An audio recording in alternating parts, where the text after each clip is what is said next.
반갑습니다. 우리 오늘 고급 회계 시작하는 날이고요. 가볍게 OT하고 오늘은 얘기했던 대로 뭐 고급 회계 수업과는 관련이 없지만 그 중급 회계 우리 전범위로 시험 한번 보기로 했잖아요.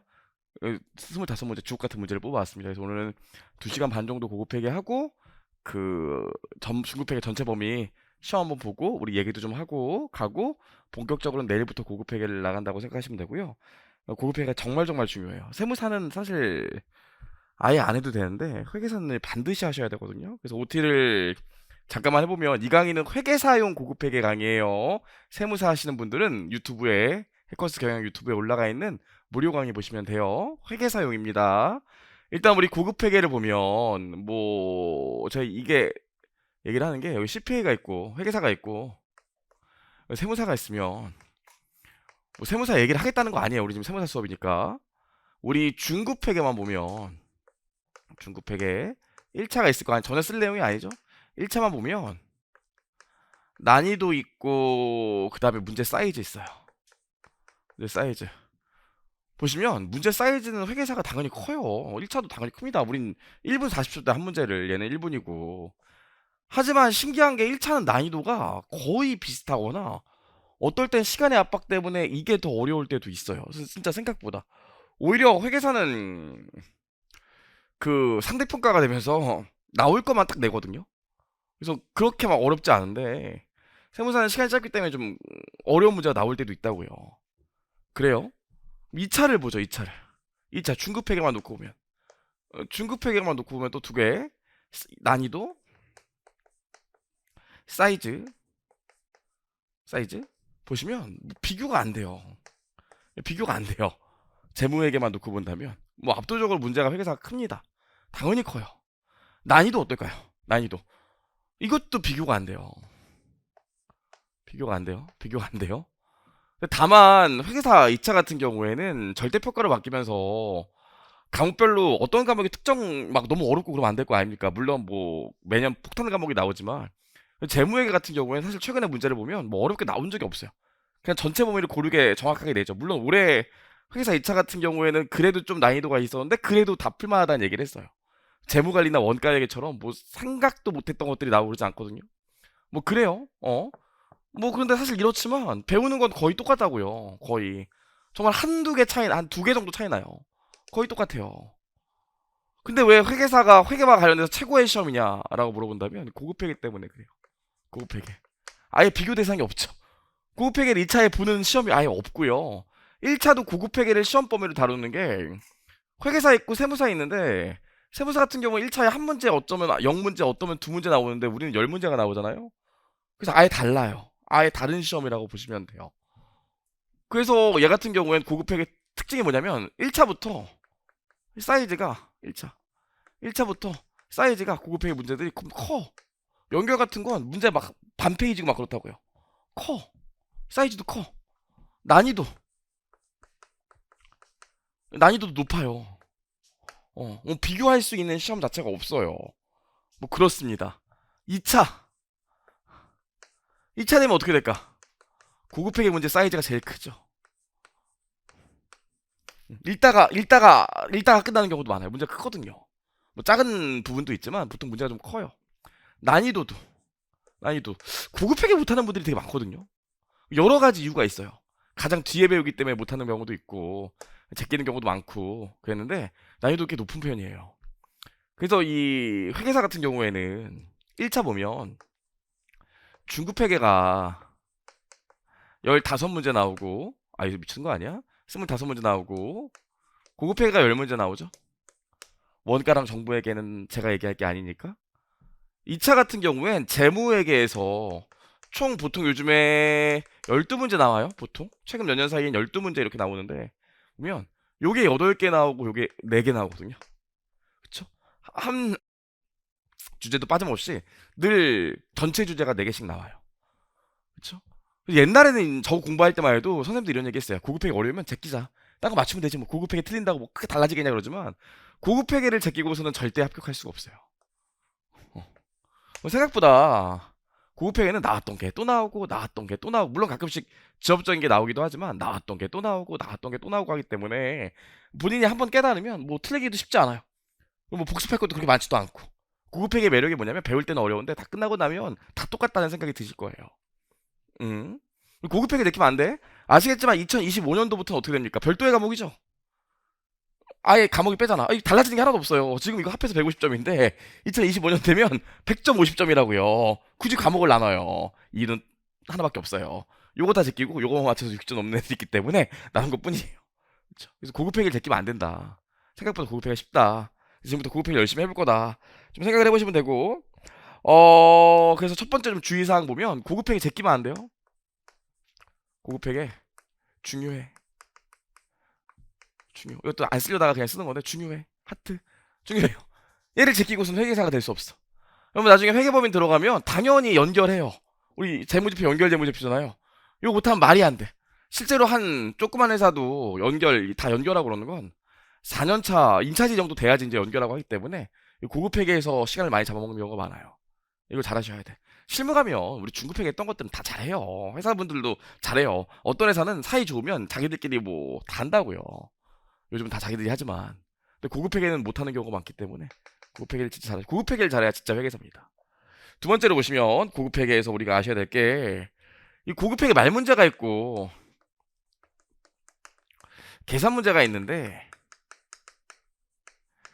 당연히 이게 압도적으로 많이 나오죠. 보통 10문제 1차에서 나오면 한두 문제? 나머지 8문제, 9문제가 계산 문제이기 때문에 계산 문제 위주로 봐주셔야 돼. 계산 문제 위주로. 계산 문제 위주로. 계산 문제 위주로 보는데 여러분, 그 좀 아셔야 되는 게 고급회계는 계산 문제, 이 계산 툴이 다 있어요. 그쵸? 여기 숫자 넣으면 사실 1차만 목적으로 제가 만약 이 강의를 한다면 4회에도 끝낼 수 있어요. 왁구만 가리키면 되거든요. 근데 벌써부터 그렇게 하고 싶진 않고. 그쵸? 그래서 이걸 정확히 기억하셔야 돼. 이거를 계산 구조를 정확히 기억하셔야 돼. 계산 구조. 근데 고급회계 못하는 친구들 가장 공통적인 특징이 뭐냐면 분계를 겁나 하고 있다고요. 분계도 할 거예요. 분계도 할 거지만 이 고급회계는 이제 오늘 1교시 때 바로 얘기하겠지만 결론이 정해져 있어. 재무제표 모양을 알면 결국 이렇게 될 수밖에 없는데 이 분계를 막 먼저 집중하다 보면 결론을 놓치는 경우가 꽤 많아. 그래서 뭐 분계도 가리키겠지만 전체 계산 구조, 특히나 뭐 재무제표 모양 아는 게 진짜 중요해요. 그렇죠? 그래서 재무제표를 오히려 다른 챕터보다 더 많이 그릴 거예요. 그 생각을 좀 하시면 좋을 것 같고요. 재무제표 위주로 좀 많이 가르칠 거다. 네 번째로 오면 실제로 고급회 같은 경우엔 1차 때는 그래도 좀 덜한데 2차 때는 지엽적인 얘기들 진짜 많아요. 그렇죠? 여기 회사가 있고 그 밑에 회사가 있고 그 밑에 또 회사가 있고 이렇게 내부 거래하고 이렇게 내부 거래하고 얘가 얘 주식 사고 별별 사이스들이 더 많아요. 물론 실무 가면 더 많겠지만 왜 자꾸 지엽적인 거에 집착한다고요. 지엽적인 거. 제가 진짜 궁금해서 물어보는 건데 회계사 2차 시험에 수석 합격했어. 그쵸? 회계사 2차 시험에 수석 합격하면 어떤 장점이 있을까요? 회계사 2차 시험에 내가 수석 합격했어. 그쵸? 어떤 장점이 있을까요? 3일의 법인 들어가는 것밖에 장점이 없을 것 같은데. 그죠? 아무것도 없어요. 물론 뭐 수석하면 나중에 장사할 때, 아니 장사할 때래. 뭐 회계법인 가서 저 수석 합격해서 출신입니다 하면 뭔가 좋은 게 있겠지만 아무것도 없어요. 공부하는 거랑 이제 장사하고 영업하는 거랑 틀리기 때문에 이거 너무 집착하시면 안 돼. 우리 고급회계 10문제가 나오면 지업적인 문제 1차에서 나오는 뭐 지업적인 문제가 한 문제 나올까 말까고. 여기서도 4개가 있으면 물음이 이 안에 뭐 한 4개씩 5개씩 있다고 하면 한 20개 된다고 칩시다. 소물음까지 다 해서. 지업적인 거 다 해서 두세 개야. 그거 안 맞춰도 합격하는 데는 전혀 지장 없어요. 어차피 2차는 절대평가인데. 그래서 가장 기본적인 구조를 정확히 이해하셔야지. 물론 지엽적인 것도 할 거지만 또 나중에 이거 하고 나서 제가 여기에 시간을 또 많이 쓰면 역시 고급회계 치린다 이런다고요. 이게 훨씬 중요해요. 이게. 그럼 너는 이거 왜 하냐? 저는 강사니까 어쩔 수 없이 하는 거죠. 그쵸? 그쵸? 남들 다 맞추는 거 맞추면 돼. 똑같아. 남들 다 맞추는 거 맞추면 되기 때문에 실제로 배울 때는 좀 어렵지만 그렇게 어렵지 않다. 할 수 있다. 충분히 할 만하다. 제가 볼 때는 금융자산보다 처음 배우는 입장에서는 금융자산보다 이게 더 쉬워요. 제 생각엔 그래요. 자꾸 중간중간에 좀 외울 게 좀 있어서 그렇지. 그러니까 전혀 겁낼 필요 없고요. 자, 우리 고급회계 구성을 좀 봅시다. 고급회계 구성을 보면 첫 번째로 사업결합이라는 걸 배울 거예요. 사업결합. 회사와 회사가 있는데 요 두 개가 합쳐지는 걸 볼 거예요. 그렇죠? 사업결합 겁나 쉬워요. 요거 먼저 볼 거야. 요거. 그다음 뭐 볼 거냐면 원래 연결을 봐야 되는데 연결회계를 봐야 되는데 바로 연결회계 보면 좀 집중이 안 되는 분이 있어. 우리 뭐 볼 거냐면 우리 지분법 볼 거예요. 지분법 회계. 자, 봐봐.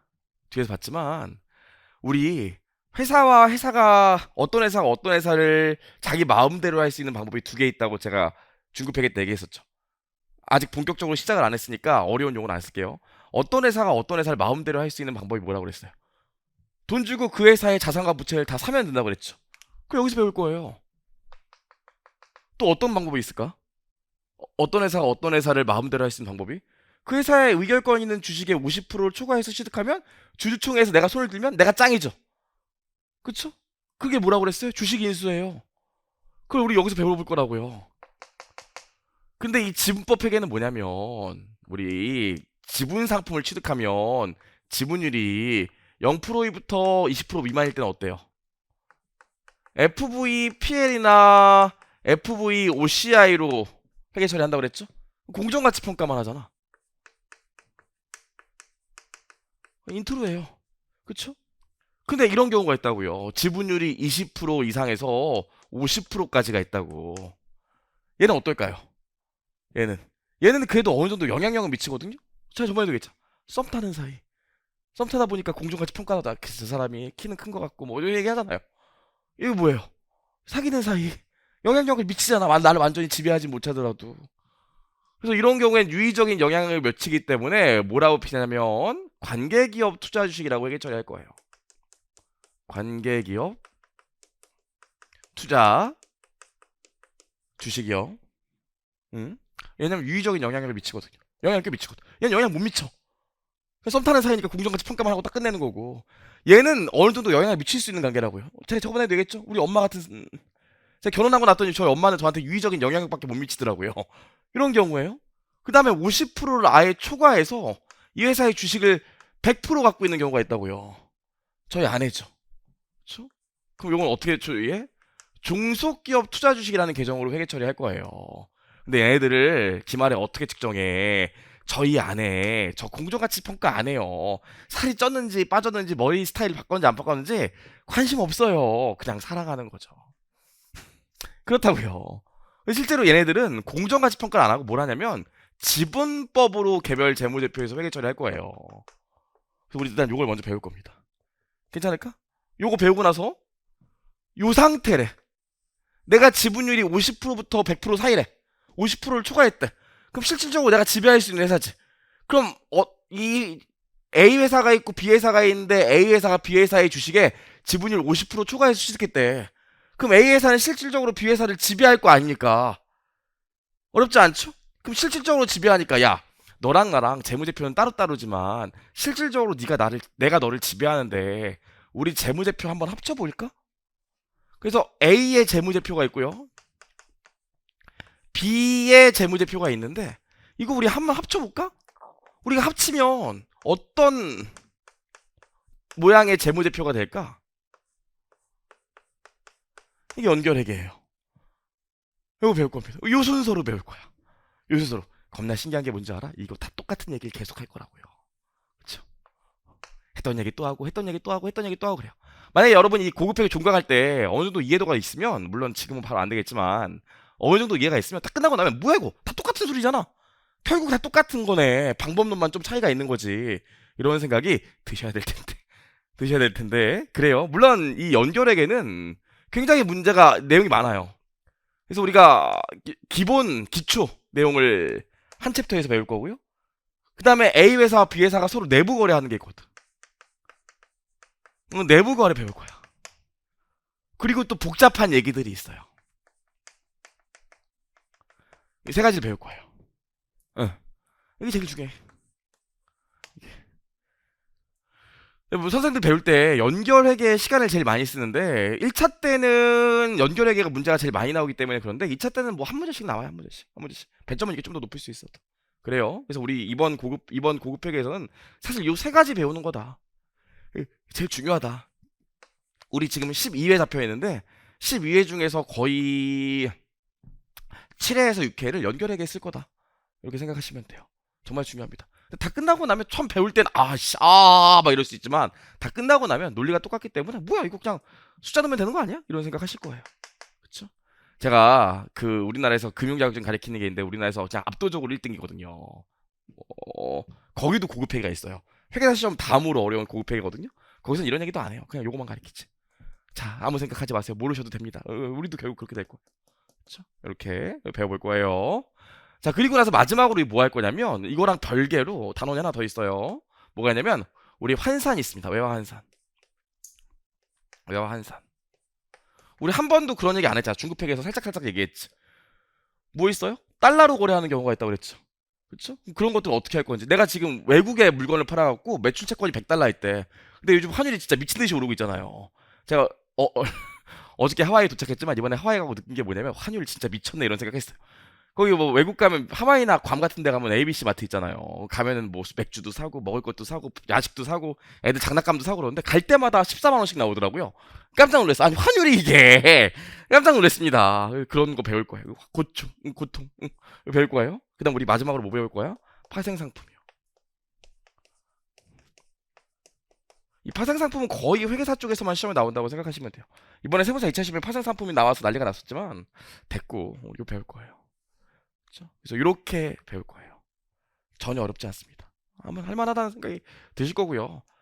뭐 한 번 하고 나면 논리가 다 똑같기 때문에 배울 때만 양이 많은 거지 배우고 나면 양이 그렇게 많지 않아요. 좋아요. 여러분 해볼 거고요. 교재는 사실 제가 객관식 책 이번 벌써 나왔거든요. 객관식 책이랑 연습서는 정식으로 책이 나오고 고급팩에 다 들어가 있는데 기본서만 제가 조금만 더 하고 싶어갖고 이번 회차까지는 그 핸드아웃을 할 거예요. 이번 인강까지는. 다만 여러분들 끝나고 나면 실강 들으시는 분은 제가 풀컬러로 책 인쇄해서 드릴 거니까 뭐 일단 보시고 나중에 뭐 혹시나 오타 나올까봐 지금 일단 이걸로 하는 거니까 종강할 때 제가 풀컬러로 드릴 테니까 걱정하지 마세요. 좋아요. 여기까지 우리 OT 했으니까 바로 수업을 진행해 보도록 하겠습니다.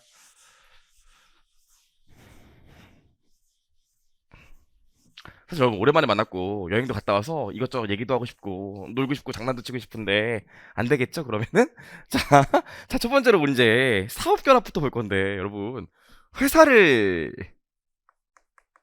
성장시키는 방법이 뭐가 있을까요? 회사를 성장시키는 방법.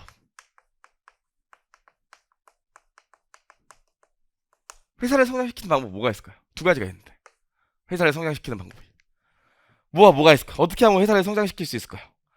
가장 대표적인 게 현대예요. 현대. 진짜 여러분 아무리 막 그래도 뭐 여러 가지 있지만 그 정주영 그 현대 창업주는 진짜 존경받아도 될 사람인 것 같아요. 뭐 그 사람이 개인적인 어떤 사람을 사는지 모르겠지만 진짜 흙수저로 태어나서 진짜 맨손으로 읽었잖아요. 근데 현대가 대단하다고 얘기하는 것 중에 하나가 얘네들은 자기가 하다가 이거 안 돼. 배를 하나 만들어야겠어 그러면 자기들이 그냥 맨 땅에서 시작해갖고 사업을 막 읽었다고요. 조선소도 뭐 그냥 아무것도 몰랐는데 그냥 만들었죠. 자동차도 그냥 아무것도 없는데 그냥 저게 돈 되니까 만든다고 해서 만들었고. 그래서 그냥 자기들이 진짜 만든다고요. 그래서 우리 가장 대표적으로 뭐가 있냐면 내적 확장 전략이 있어요. 내적 확장 전략. 이게 뭐야? 자기 스스로 그냥 성장시키는 거야, 회사를. 그렇죠? 뭐 어렵지 않아요? 그렇죠? 그럼 내적 확장 전략을 쓰는 경우에는 보통 어때? 신규 설비를 취득하죠. 기계장치 이런 거 사잖아요. 그쵸? 만약에 해커스에서 갑자기 영어 유치원을 차리겠대. 그럼 건물 사고 선생님들 뽑고 해야 될 거 아닙니까? 그쵸? 이게 내적 확장 전략이에요. 그럼 이런 내적 확장 전략 같은 경우엔 그냥 개별적으로 자산을 취득하는 거겠죠. 그렇죠? 해커스가 영어 유치원 차린다 그러면 건물도 사고 애들 미끄럼틀도 사고 뭐 이런 거 아니겠어요? 그렇죠? 주로 현대가 이런 전략을 많이 썼죠. 그렇죠? 대우가 많이 클 수 있었던 이유 중에 하나가 대우가 그 외부에서 회사를 많이 사왔다고요. 우리 조선소 할까? 그럼 조선소를 사왔다고. 자동차 할까? 그럼 자동차 만드는 회사를 사왔다고요. 외부에서 그냥 회사를 사온다고. 이런 걸 뭐라고 그럴까요? 이런 걸 외적 확장 전략이라고 하죠. 외적 확장 전략. 해커스가 만약에 영어 유치원 사업부를 하나 더 만든대.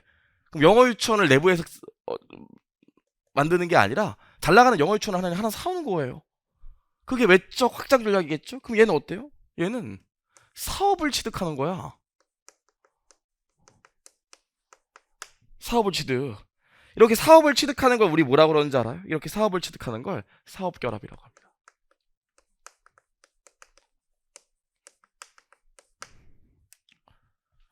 회사 내부에서 만드는 게 아니라 외부에서 그냥 업종을 하나 사오는 거야.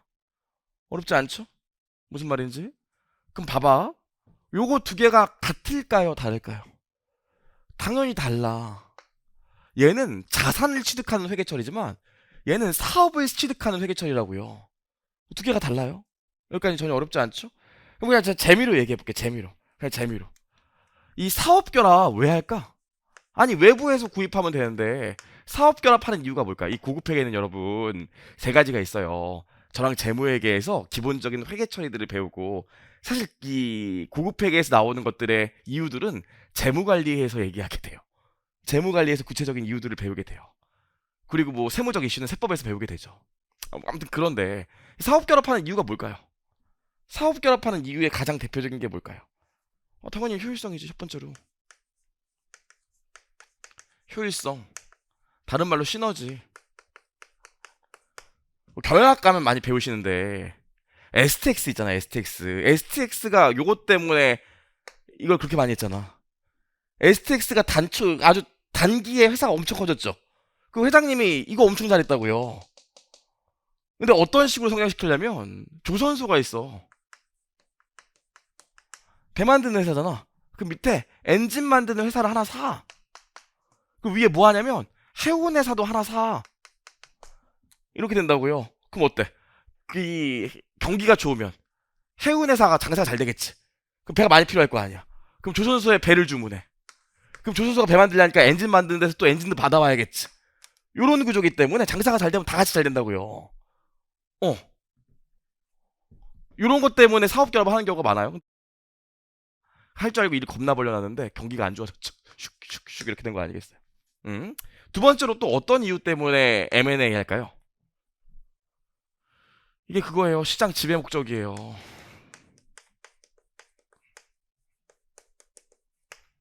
시장 지배 목적. 만약에 해커스에서 회계사 세무사 학원을 다 사버린대. 그래서 이제 이 시장에 나와 있는 학원은 우리 해커스밖에 없게 된대. 그럼 당연히 시장 지배가 높아질 거 아닙니까? 요 두 가지 이유로 사업 결합을 하게 됩니다. 이거 말고도 두 가지 이유가 더 있는데 뭐 이유는 하늘에 별처럼 많으니까 요 정도만 보시면 되고 요런 이유로 사업을 결합한다. 자, 그럼 첫 번째로 여기까지 봤으니까 인트로죠. 여기까지 하고 나면 두 번째로 우리 사업 결합에 의의를 좀 볼게요.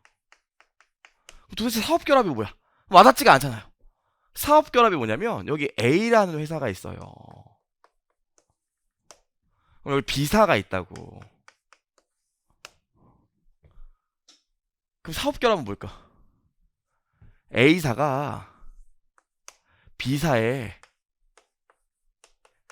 사업에 대해서 지배력을 획득하는 게 사업 결합이에요. 말이 어렵죠? 우리 A사를 뭐라고 그러는지 알아? B사의 사업에 대한 지배력을 취득하기 때문에 A사를 취득자라고 그래요. 우리 B사의 사업을 뭐라고 그럴까? 이걸 피취득자라고 합니다. 그래서 제가 중급회계 때 뭐라고 그랬어요? 사업 결합은 취득자가 피취득자에 대한 지배력을 획득하는 거라고 했잖아요. 거기까지만 얘기하고 그냥 말았지. 근데 정확히 얘기하면 뭐라고? 사업 결합은 취득자가 피취득자, 다른 말로 사업 하나 이상의 사업에 대해서 지배력을 획득하는 걸 사업 결합이라고 해요. 괜찮을까요? 와닿지 않지? 당연히 여기까지는 아직 와닿지 않을 거예요. 이게 도대체 무슨 말일까? 이게 지배력을 획득하는 방법이 두 가지가 있어. 좀 이따 배우겠지만 지배력을 획득하는 방법 두 가지가 뭘까? 배웠잖아요. 저번에 이거 중급회계에서 돈 주고 자산 부채를 사온다고 그랬지. 그걸 뭐라고 그래? 합병. 지배력을 취득하는 방법 두 번째 뭐? 이 회사의 위협권 있는 주식의 50%를 초과해 수식하면 된다고 그랬죠. 그걸 뭐라고 그런다고? 주식 인수. 영어로 이걸 뭐? 멀즈. M. 이걸 뭐? 에쿼지션. 에이, 그래서 M&A라고 한다고 그랬잖아요. 어렵지 않죠?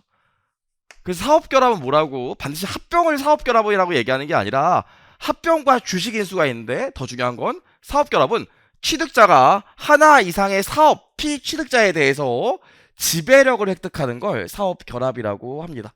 그럼 일단 여기까지 보면 의 나와 있는데 사업결합은 봅시다. 사업결합은 취득자가 반드시 있어야 되고요. 하나 이상의 사업에 대해서 반드시 지배력을 획득해야 돼. 그래야 사업결합이에요. 여기까지. 좋아. 그럼 여기까지 하고 나면 이 사업결합의 요건이 나오거든요. 이 왜 사업결합의 요건이 나올까? 첫 번째로 배우는 게 사업결합은 취득자가 피취득자에게 지배력을 획득하는 걸 사업결합이라고 하는데 사업결합에는 요건이 있어요. 요건 아는 거 중요하거든. 우리 시험에 요건 한번 나왔어요. 말 문제로. 이게 요건이 중요해. 이거 왜 요건을 왜 알아야 될까?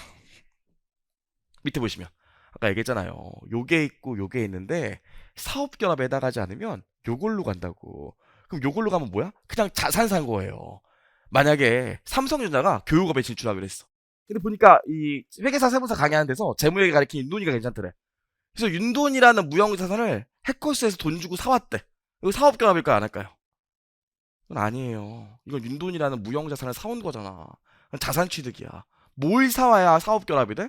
윤돈이도 사오고 훈협이도 사오고 저기 호성이도 사오고 그 다음에 이 학원 회계사반 운영하는 이 종합반 시스템도 사오고 요렇게 하나의 프로세스를 다 들고 와야 사업결합이 된다고요. 괜찮을까요? 무슨 말인지? 첫 번째로 우리 고급회계에서 이 사업결합에서 첫 번째로 알아야 되는 게 사업결합의 식별 요건인데 식별 요건 보면 뭐라고 나와 있습니까? 첫 번째로 취득한 자산과 부채가 사업을 구성해야 돼. 사업이어야 돼. 사업이라는 말을 좀 이해 못하는 분도 있는데 그냥 프로세스라고 생각하시면 돼요. 아주 쉽게 생각하면 카카오가 윤돈이를 사가는 게 아니라 카카오가 해커스 경영의 회계사 종합반 전체를 들고 나간대. 이게 사업결합이 된다고. 이해할 수 있겠습니까? 무슨 얘기인지. 그래서 취득하는 자산과 인수하는 부채에 사업으로 구성되어 있어야 되고 반드시 지배력을 획득해야 돼. 요 두 가지를 꼭 아셔야 돼요. 요 두 가지. 지금 1교시는 요 얘기만 계속 할 거예요. 내려봅시다. 내려보시면 첫 번째. 요건 첫 번째로 취득한 자산과 인수한 부채가 사업으로 구성되어 있어야 된다. 첫 번째 요건으로 나와 있는데 그럼 사업으로 구성된다는 거 보시면 여기다 좀 써봅시다. 첫 번째로 if 만약에 내가 사업으로 구성되어 있지 않대. 사업을 취득하는 게 아니래. 그럼 얘는 뭐가 돼? 얘는 그냥 개별적인 자산 취득이 돼요. 괜찮을까? 반드시 사업을 취득하는 거가 사업결합이지 사업으로 구성되어 있지 않은 걸 취득하게 되면 그냥 자산 산 거야. 여기까지요. 볼게요. 밑에 보시면 뭔데? 사업이 되려면 세 가지가 있어야 되는데 투입물, 그리고 과정, 그리고 산출물이 있어야 된대요. 보시면 투입물이 뭘까? 투입물. 만약에 할인해서 용가리 치킨을 만든다 그러면 치킨 들어가고 뭐 노무비 들어가고 이럴 거 아닙니까? 그럼 이런 것들이 투입물이 되겠죠? 그 다음에 과정은 뭐예요? 치킨 만들고 파는 과정, 프로세스 얘기하는 거겠죠? 여기까지? 산출물은 뭐야? 용가리 치킨 나온 거 얘기하거나 아니면 용가리 치킨 팔아서 돈 벌었으면 나와 있는 돈들이 산출물이 되겠죠? 괜찮을까? 여기까지. 그래서 요 세 가지를 모두 구성해야 사업결합이 돼요. 말이 어렵죠? 다시 한번 얘기하면 뭐라고? 저는 옛날에 고깃집을 갔는데 처음이었어요. 그 불판 보면 요거 있잖아, 불판. 지금도 강호동 씨가 운영하는 백정인가? 거기 그런 걸로 알고 있는데 그 마포갈매기도 그렇고 불판에 보면 여기서 고기를 굽고 여기 홈이 파여져 있더라고. 한참 고기를 먹고 있으면 알바생이 와서 계란물을 버줘요. 그리고 계란찜 비슷하게 되더라고요. 이거 너무 맛있더라고. 그래서 처음에 이거 처음 도입한 데가 마포갈매기인가 강호동 백정인가 어딘지 모르겠는데 이거 해갖고 우리 동네 요거 불판 쓰는데 엄청 잘 됐다고요. 한두 달 지나니까 모든 가게가 다 그 불판을 쓰고 있더라고. 요거 사업결합이 아니야. 아니야. 불판만 산 거잖아. 투입물만 산 거라고요. 이런 것들은 그냥 자산을 산 거지 사업을 결합한 게 아니야. 괜찮을까? 근데 봤더니 이 가게를 봤더니 불판 이런 거 쓰고 있는데 항상 고기를 어느 정도 먹으면 종업원이 와서 따라주더래. 그쵸? 그런 식으로 운영하고 있더래. 그래서 이 불판만 사온 게 아니라 그런 식으로 운영하는 걸 다 아예 가져왔대. 그럼 뭐가 된다고? 사업결합이 된다고요. 이해할 수 있겠어요? 다시 한번 얘기하지만 학원으로 얘기하면 윤돈이만 데려가면 자산취득, 사업결합이 아니야. 하지만 윤돈이를 데려가면서 이 해커스 경영의 회계사 운영 커리큘럼을 다 가져갔대. 똑같이 운영한대. 그럼 요가 뭐가 된다고? 사업결합이 된다고요. 이해할 수 있을까요? 무슨 얘기인지? 중요한 얘기야. 좋아요. 그래서 밑에 필기를 한번 해보죠. 여기 필기를 해보시면 첫 번째로 자산 구입이 있는데 투입물만 취득하면 자산 구입이에요. 어렵지 않죠? 투입물만 취득하면. 근데 내가 사업결합, 이 사업결합은 뭘까? 투입물에다가 추가적으로 경쟁력을 같이 취득한다고 생각하시면 돼요. 요거 합해서 프로세스. 괜찮을까요? 무슨 말인지? 좋아요. 단순히 기계장치 하나만 사오는 게 아니라 그 기계장치를 사오면서 그 회사의 영업 노하우, 기계장치 운영 노하우를 다 같이 들고 와야 사업결합이 됩니다. 괜찮을까요? 좋아요. 여기까지 봤어요. 넘겨볼게요. 다만 말문제 목적을 하나만 기억합시다. 우리 부채가 없는 기업도 있을 거 아닙니까? 그래서 여기 보시면 취득한 자산과 인수한 부채가 사업을 구성하는 경우 나와 있는데 부채가 꼭 있어야 되는 건 아니야. 부채가 필수적이진 않음. 괜찮을까요? 자산만 있는 기업도 있을 거 아닙니까? 부채 없이. 넘겨보시면 될 것 같아요. 넘겨보시면 셀프 스터디 에디셔널 코멘트 여러분 읽어보시고 셀프 스터디 보시면 사업은 보통 산출물을 갖지만 산출물은 사업의 정의를 충족하기 위한 통합된 집합체에 반드시 필요한 요소는 아니다. 요 말문제 나온 적 있어요. 기억할게요. 사업이 되려면 투입물, 과정, 산출물이 있어야 되지만 이제 시작하는 회사야. 이제 시작하는 회사라서 아직 제품 안 나왔대. 그 여러분 그 회사 기억나요? 들어보셨어요? 나 이제 이름 기억 안 나네. 엘리자베스인가? 누구 기억? 테라노스 알아? 테라노스는 아닌가? 테라노스인가? 갑자기 기억이 안 나네. 그 몰라요? 얼마 전에 나왔던 희대의 사기꾼? 그 미국에 어떤 여성분이 있었는데 피 한 방울을 딱 뽑아서 에디슨 키트인가? 그 넣으면은 암까지 포함해서 40여 가지의 병을 한 번에 다 발견할 수 있다는 거예요. 그게 엄청 획기적이라 가지고 걔네 기업 가치가 엄청 났다고 투자도 엄청 많이 받고. 근데 그게 사실은 없었다고요. 그래갖고 그 나중에 밝혀져갖고 기업 가치가 순식간에 몇십조 기업에서 영원되고 막 그랬거든. 근데 그런 기업 같은 경우에 실제로 아직 물건이 안 나왔었어. 그래도 투자 엄청 많이 받고 막 그랬다고요. 그게 이런 얘기예요. 산출물이 없어도 사업 결합이 될 수 있어요. 투입물과 과정만 있다면. 어렵지 않죠? 좋아요. 여기까지 나와 있고요. 이런 경우도 있어. 내가 해커스 경영이야. 근데 새로운 새로운 회계사 학원이 생겼다고 할게요. 근데 그 회사가 지금은 별론데 한 5년 정도 놔두면 나한테 큰 경쟁 요소가 될 것 같아. 그럼 어떻게 한다고 그랬어요? 돈 주고 내가 그 회사 사온다고 그랬지. 근데 사오면 안 쓸 생각이야. 그럼 이거 사업 결합일까 아닐까? 내 의도를 갖고 내가 이걸로 장사를 할 생각이 없어. 그래서 사업 결합이 될까 안 될까? 사서 그냥 없앨 거래. 사업 결합이 될까 안 될까? 기업의 의도를 고려하는 게 아니라 시장의 의도를 고려해요. 시장에서 판단하는 거야. 그래서 보시면 자산 활동과 특정 집합 사업인지 여부는 시장 참여자가 그 통합된 집합제를 사업으로 수행하고 운영할 수 있는지를 기초로 결정하는 것이지, 매도자가 그 집합을 사업으로 운영하였는지 또는 취득자가 그 집합을 사업으로 운영할 의도가 있는지는 관련이 없다. 이해할 수 있겠습니까? 회계사님, 저희 경쟁 회사 될 것 같은 조그만 회사에 있어갖고 걔 사버렸거든요. 이거 사업 결합 아니죠? 그 뭐라고 하셔야 돼? 아니죠. 다른 회사가 보면 그거 운영할 수 있으니까 그건 사업결합이 맞죠. 이렇게 하고 사업결합으로 회계 처리를 하셔야 됩니다. 어렵지 않죠? 좋아요. 저도 처음에 공부할 때는 이런 거 나오면 계산 문제나 하면 되지, 강사들 시간 때우려고 그러나 왜 이렇게 말 문제를 얘기해 주지 그랬는데, 말 문제 계산 문제가 많이 나와서 그런 게 아니라 막상 여러분들이 회계사 가면 계산 물어보는 회사는 없어. 요런 거 물어본다고. 우리 이런 경우인데 이거 사업 결합으로 회계 처리해야 돼요 말아야 돼요 이런 거 물어본다고요. 할 수 있겠지 무슨 얘기인지. 그래서 얘는 시장의 관점에서 판단하는 거지 기업 입장에서 판단하는 게 아니야. 할 수 있겠죠? 좋아요. 전혀 어렵지 않습니다. 에디셔널 코멘트는 읽어보시면 될 것 같고, 자 봐봐. 내가 자산 부채를 취득했대. 사업을 구성하는 걸 취득했대. 근데 아까도 얘기했지만 방법이 몇 가지? 이거만 있는 게 아니라 이것도 있다고 그랬잖아요. 아니 그럼 취득자가 하나 이상의 사업을 취득하면 되는 거지. 지배력이라는 얘기는 왜 할까? 왜 할까?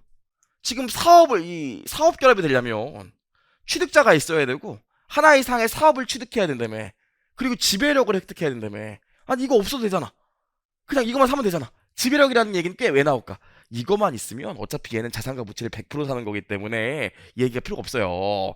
하지만 얘는 어때요? 주식은 10%만 살 수도 있잖아. 제가 삼성전자 주식 한 주 산 다음에 갖고 난리치면 쫓겨나겠죠. 왜? 지배력이 없잖아. 그래서 두 번째 요건이 뭐예요? 지배력을 획득할 것. 이해할 수 있겠죠? 사업 결합이 되려면 사업을 취득하는 것도 중요하지만 그 사업에 대한 지배력을 갖고 있어야 됩니다. 여기 위에 정의 나와 있는데 그냥 읽어보시면 되고 중요한 얘기 아니고요. 밑에 보시면 지배력을 획득할 수 있는 방법이 여러 가지 나와 있는데 여기 좀 써놓읍시다. 뭐라고 쓰냐면 3장 연결해서 여기 가서 제대로 얘기해야 될 거 아니야. 이때 가서 자세히 얘기할 거기 때문에 지금은 너무 집중해서 볼 필요 없어요. 좋아. 그럼 일단 여기까지 하고 나면 여기다 필기를 좀 할게요. 밑에다가 사업 결합으로 보지 않는 게 세 가지가 있어요. 사업 결합으로 보지 않는 게. 첫 번째로 뭐가 있냐면 취득한 게 취득 대상이 사업이 아니야. 그럼 이게 뭐가 될까? 얘는 그냥 자산의 취득이에요. 괜찮을까? 요거만 지금 얘기할 거야. 요거만. 두 번째로 뭐가 있냐면 지배력을 획득하지 못했대. 에이씨. 칠판에 쓸 걸 그랬나? 지배력을 획득하지 못했대요. 그럼 당연히 사업 결합이 아니겠죠. 내 맘대로 할 수가 없는데. 두 번째로 지배력을 최초 취득한 게 아니래. 주식을 내가 50% 넘게 취득해서 이미 취득을 했어. 근데 50% 넘어서 한 60% 갖고 있었는데 추가로 20%더 샀대. 그건 아니에요. 근데 요거 뒤에는 뒤에서 얘기할 거기 때문에 지금은 요 얘기만 보고 있는 거야. 그래서 우리 첫 번째로 뭐 사업 결합은 취득자가 하나 이상의 사업 필취득자에 대해서 지배력을 획득하면 되는데 이번 시간에 우리가 알아야 되는 게 뭐 도대체 이 사업이 뭐냐 요 얘기를 했고요. 그럼 결국 보면 여기까지 정리를 해보고 나면 선생님 그럼 사업을 취득하지 않는 경우가 있고 사업을 취득하는 경우가 있으면 사업을 취득하지 않는 경우에는 그냥 개별적으로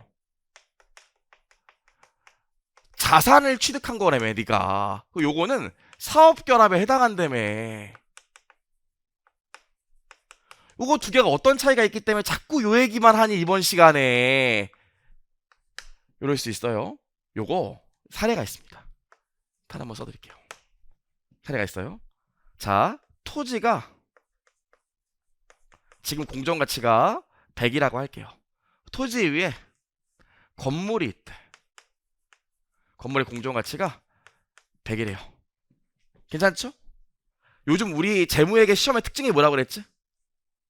말 문제를 제외하고는 판단시킨다 안 시킨다? 안 시킨다. 우리 지금 겁나 배우고 사업이라는 게 뭔지 얘기를 겁나 했지만 실제 시험에서 문제를 보고 이게 사업을 취득한 건지 자산을 취득한 건지 판단하라고 할까 문제에서 써줄까? 당연히 써줘요. 당연히. 그래서 일단 지금 말 문제 목적으로 배운 거고 계산 문제 목적으로 보면 첫 번째로 사업 취득에 해당하지 않는데 사업을 취득한 게 아니래. 그리고 사업을 취득한 게 맞대. 두 가지 나눌 거예요. 얘는 어떻게? 요거 두 개 합해서 150원에 일괄 구입했대요.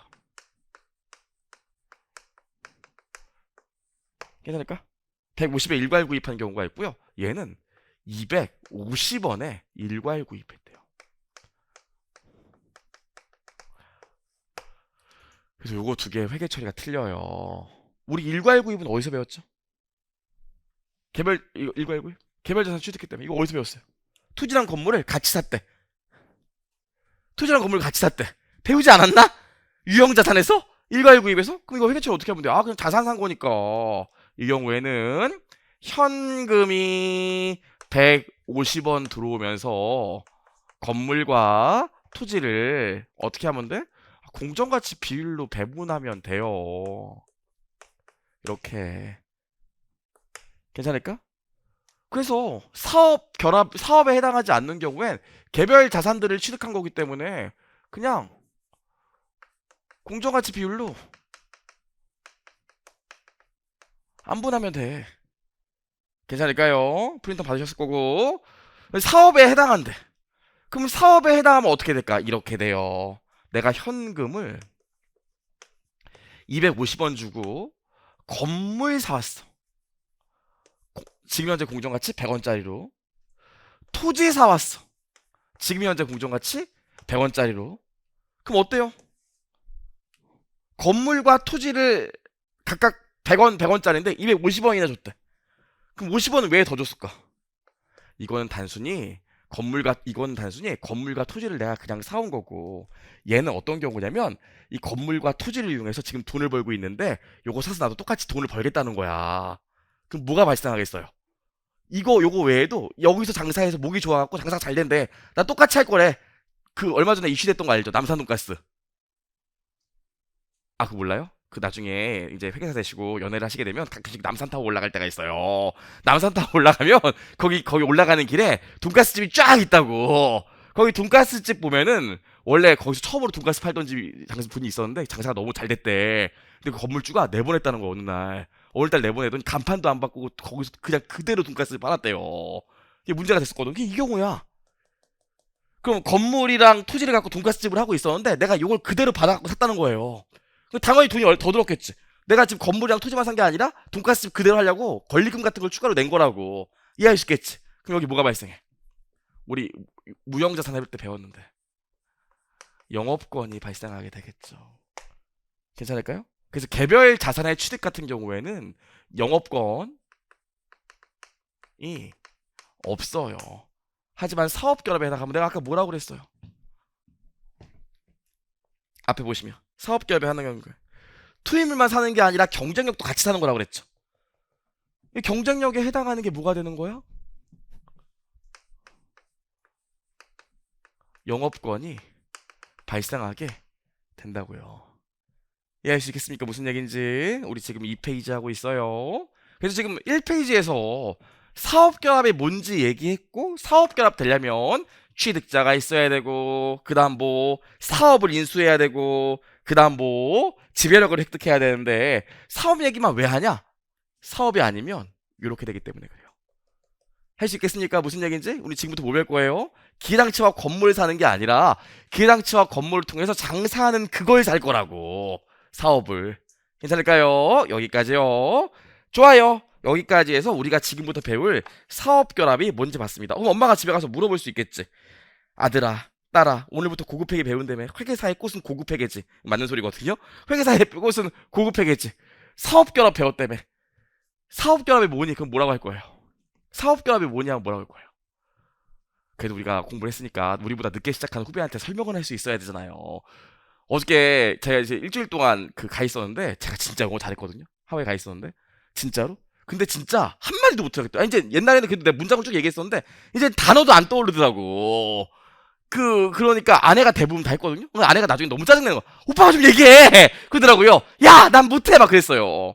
그래서 이제 딸이랑 이렇게 걸어 다니고 있는데 제가 야, 너 아빠 손 꼭 잡고 다녀. 너 손 꼭 잡고 다니다가 안 잡고 다니다가 외국인한테 납치당하면 아빠가 너 찾으려면 외국인이랑 얘기해야 되고 힘들어 그랬더니 애가 그러는 거예요. 아빠, 외국인이랑 그럼 영어 할 수 있겠어? 그래서 제가 뭐라 했냐면 엄마가 하겠지. 내가 그랬다고요. 아, 너무 속상해.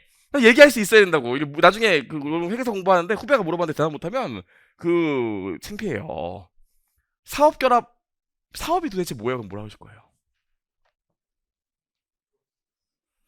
제가 얘기했잖아요. 야, 그 건물이랑 토지를 사서 딴 거 하면 자산 취득이고, 여기가 사실은 저기 돈가스 집인데 건물이랑 돈가스 집에 건물이랑 토지를 사서 계속 돈가스 집 할 거래. 이게 사업 결합이에요. 이해하시겠어? 만약에 삼성전자가 요 해커스 경영 요 3층 건물을 4층 건물을 산대. 그러면 그냥 자산 취득이야. 근데 이 4층 건물을 사고 윤돈이도 사서 계속 세무사학원, 회계사학원을 운영할 거래. 그러면 사업결합이야.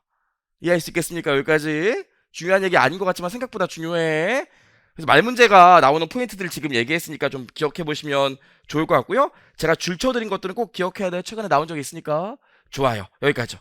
자, 그럼 넘겨서 우리 사업결합의 유형이 있는데 뭐 여기까지 얘기하고 좀 쉬죠.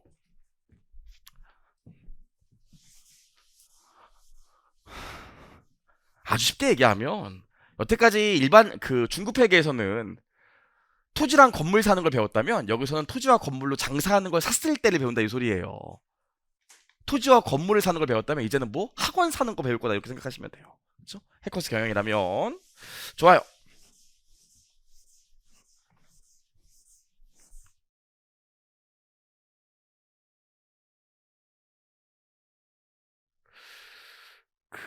자, 볼게.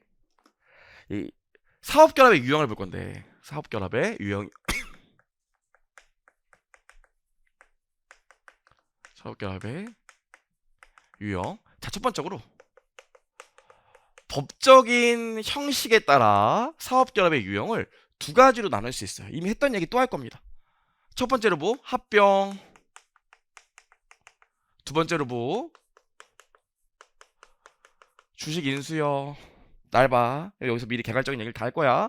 합병은 뭐냐면 A 회사가 있고 B 회사 주주가 있으면 합병은 A 회사가 B 회사 주주에게 대가를 지급하고 B 회사의 자산과 부채를 취득하는 게 합병이에요. A 회사가 B 회사 주주에게 돈을 주고 B 회사의 자산과 부채를 다 사온다고. 그럼 B 회사의 자산과 부채가 이제 다 내게 됐으니까 내 마음대로 할 수 있겠지. 어렵지 않지? 그럼 나 봐봐. 그럼 합병하게 되면 가장 큰 특징이 뭐냐면 얘는 A 회사와 B 회사가 있었는데 합병을 하게 되면 A 회사만 남게 돼. 이런 걸 뭐라 그래요? 흡수 합병이라고 그래요. 삼성전자가 해커스를 합병했대. 그래서 삼성전자만 남게 됐대. 흡수 합병이죠. 어렵지 않죠? 이런 경우도 있어요. A 회사와 B 회사가 합병하면서 새로운 회사 C 회사가 생겼대. 그럴 수도 있겠죠? 이걸 뭐라고 그래요? 신설 합병이라고 합니다. 이 합병의 가장 큰 특징은 뭐겠어요, 그럼? 합병하게 되면 피취득자는 소멸합니다. 없어져. 더 이상 B 회사는 살아있지가 않아요. 이 합병이에요. 나 보자. 자, 그래서 읽어보시면 합병은 법적으로 독립된 두 개의 기업이 법적으로 하나의 기업이 형성되는 것을 말한다 나와 있고요. 흡수합병과 신설합병이 있는데 읽어보시면 될 것 같습니다. 아무튼 사업개업을 하게 되면 어떻게 돼요? 피취득자는 법률적으로 소멸하게 된다. 기억하시면 좋을 것 같아요. 자, 주식인수 보겠습니다. 밑에 보시면 주식인수. 주식인수 같은 경우에는 여기 A 회사가 있고 B 회사가 있으면 물론 여기도 B 회사 주주애겠지? 뭐가 돼? 얘는 대가를 지급하고 뭘 사와? B 회사에 의결권 있는 주식을 사온다고요. 당연히 이때 몇 프로 이상이어야 돼? 50% 초과해야겠죠. 이게 주식 인수예요. 어렵지 않지? 봐봐. 그럼 주식 인수하게 되면 어떻게 될까? A 회사가 있고 B 회사가 있었어요. 주식을 인수하게 되더라도 A 회사 따로 있고 B 회사 따로 있어. 그래서 얘는 어때요? 피취득자가 소멸하지 않아. 계속 남아 있다고요. 괜찮을까요? 요거 배울 거예요, 요거. 주식인수 보시면 뭐라고 나와 있습니까? 한 기업이 다른 기업의 주식에 전부 또는 일부를 취득해서 지배력을 획득한다 나와 있어요. 여기 교재는 안 써놨지만 좀 써놓을까? 얘는 어때? B 회사는 법적으로 소멸하지 않아요. 하지만 합병을 하게 되면 B 회사는 법적으로 소멸하게 됩니다. 괜찮겠죠? 여기까지. 좋아, 여기까지요. 그래서 우리가 지금부터 합병과 주식인수를 배워볼 거다. 보시면 되고요. 너무 심심하니까 이거 한번 그려볼게요. 교진 없지만. 자, 합병은 이래. 여기 A 회사가 있을 거야. 그럼 A 회사의 재무상태표를 그려보면 A 회사의 자산 장부금액으로 있고, A 회사의 부채 장부금액으로 있고, A 회사의 자본 장부금액으로 있겠지. 요 상태야. 그리고 B 회사 있어. 재무상태표를 보면 항상 요 생각, 요 그릴 줄 아셔야 돼. B 회사의 재무상태표를 보면 B 회사의 자산 장부금액, B 회사의 부채 장부금액, B 회사의 자본 장부금액 있을 거 아닙니까? 그럼 합병하면 어떻게 될까? 합병하면 두 개 합쳐지는 거라니까. 회계처리 봐봐요. 합병의 회계처리 보면 좀 이따 보겠지만 이렇게 될 거예요. A 회사가 B 회사 주주에게 돈을 주고 B 회사의 자산과 부채를 싸운다니까. 합병하면 어떻게 돼? B 회사에 자산이 들어와 100% 다. 그다음 B 회사에 부채가 들어와 100% 다. 그리고 내가 뭘 줘? 대가로 현금 등을 B 회사 주주에게 줄 거라고요. 괜찮을까요? 그럼 이거 하게 되면 모양이 어떻게 되겠어? 재무상태표 모양이. 합병하게 되면 A 회사가 남게 되거나 또는 새로운 회사 C 회사가 생기게 될 건데 어떻게 돼? A 회사의 자산 장부금액, B 회사의 자산, A 회사의 자산 장부금액, B 회사의 자산, A 회사의 부채 장부금액, B 회사의 부채, A 회사의 자본만 오게 되겠지. 지금 우리 요 정도 모양까지만 기억할게요. 지금 아직 공정가치평가 얘기도 안 했고 영어권도 얘기 안 해서 그래. 이렇게 되겠죠. 이게 합병이야. 그래서 합병은 뭐가 제일 중요한지 알아요? 이제 본격적으로 배우기 시작하면 합병하는 시점이 제일 중요해. 이렇게 합병하고 나면 재무제표 자체가 그냥 하나의 재무제표가 되기 때문에 그냥 우리가 중급회계에서 배웠던 내용으로 그 다음부터 해나가면 돼요. 어렵지 않죠? 그럼 연결 한번 보겠습니다. 좁네. 여기다 쓸게요. 연결 주식인수. 주식인수 보면 자 보자. 재무상태표가 이렇게 있어요. A회사 자산 장부금액으로, 부채 장부금액으로, 자본 장부금액으로, B회사가 있을 겁니다. 그려보시죠. 자산 장부금액으로, 부채 장부금액으로, 자본 장부금액으로. 괜찮지? 나 봐. 얘는 어떻게 돼? 주식을 인수하게 되면 그냥 A회사 입장에서 이전 현금이 나가면서 여기 지분상품 올 거라고요. 나도 알아. 여기 종속기업 투자주식이나 관계기업 투자주식 오는 거. 그냥 주식 산 거라고요. 괜찮을까? 그럼 요거 하는 순간 어떻게 돼? 요거 하는 순간 이게 좀 힘들어. 계속 그리는 게. A회사 자산 장부금액에다가 여기 지분상품이 추가로 오겠지. 그쵸? 주식 샀으니까. A회사의 자본은 부채는 변동한 게 없고 자본도 변동한 게 없어. B회사 어떻게 돼? B회사 이거 장부금액, 부채, 장부금액, 자본, 장부금액 이렇게 있겠지. 끝이야 이게. 합병하게 되면은 A회사가 B회사의 자산을 사고 B회사가 없어지기 때문에 요게 없어진다고. 이렇게만 딱 남게 돼요. 하지만 주식인수는 A회사가 시장에서 B회사 주식을 그냥 산 거기 때문에 A회사의 재무제표에는 주식만 떠. B회사의 주식. B회사 재무제표 바뀌는 거 있어 없어? 없어요. 내가 돈 주고 발행해 준 게 아니라 그냥 얘가 시장에서 산 거거든 주주한테. 그럼 문제가 뭐야? 합병하게 되면 두 회사가 합쳐지니까 재무상태표를 보면 합쳐진 회사의 재무제표가 딱 보이지. 근데 주식 인수하게 되면 어떻게 돼? 법적인 실체가 여전히 따로 따르기 때문에 얘 따로 있고 얘 따로 재무제표가 존재한다고요. 실질적으로 얘가 얘를 지배함에도 불구하고. 괜찮을까? 무슨 말인지? 그래서 우리 뭘 배운다고 그랬어요? 오늘 1장에서 사업결합 배우고 2장에서 지분법 배우고 3장에서 뭐 배워? 연결. 연결이 뭐 하는 거야? 요 재무제표 두 개를 합치는 거 배워볼 거예요. 할 수 있겠습니까? 그럼 봐봐. 공부했으니까 알 거야. 이 두 회사의 재무제표를 합치면 모양이 결국 뭐랑 똑같으니까. 연결하게 되면 두 개 재무제표 합친다며 뭐랑 똑같아져? 쟤랑 똑같아져. 결국엔 과정은 다르지만 결론은 똑같다 이 생각을 계속 하셔야 돼요. 그래서 제가 볼 때 연결회계, 이 고급회계를 잘하려면 회계 처리가 중요하고 용어가 중요한 게 아니라 결국 이게 최종적으로 어떤 모양이 되는지를 계속 생각해야 돼. 그래야 실력이 늘어요. 좋아요. 여기까지 한번 인트로 해봤고요. 여기까지 하고 나면 그 다음 장 2장에 사업결합의 회계 처리 있는데 여기서부터는 잠깐 쉬었다 와서 하도록 하겠습니다.